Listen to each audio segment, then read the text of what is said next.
Hello అందరికీ, ఇవాళ నేను చూపించబోయేది వచ్చేసి మిల్ మేకర్ పకోడీ, అది కూడా బండి స్టైల్లో.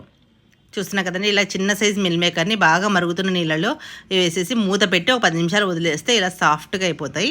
మొత్తం వాటర్ అంతటిని స్క్వీజ్ చేసేసి మొత్తం అన్ని తీసి పక్కన పెట్టేసుకోవాలి.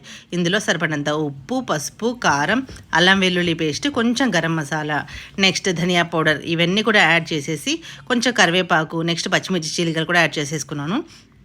వీటిలన్నింటినీ బాగా కలిపేసుకోవాలి. నెక్స్ట్ దీంట్లోకి బైండింగ్ కోసం కొంచెం శనగపిండి, కొంచెం బియ్యం పిండి ఇది కూడా యాడ్ చేసేసుకొని మొత్తం అంతా బాగా కలిపేసుకోవాలి. సరిగ్గా కావాలంటేనే మీరు వాటర్ యాడ్ చేసుకోండి, లేదంటే ఇందులో తేమైతే సరిపోతుంది. కొంచెం వాటర్ యాడ్ చేసుకొని కలిపేసుకున్నాను. నెక్స్ట్ బాగా మరుగుతున్న నీళ్ళల్లో కొంచెం విడివిడిగా వచ్చేలాగా ఈ పకోడీని ఫ్రై చేసుకోవడమే. కొంచెం మీడియం టు హై ఫ్లేమ్లో చూసుకొని ఫ్రై చేసుకోండి.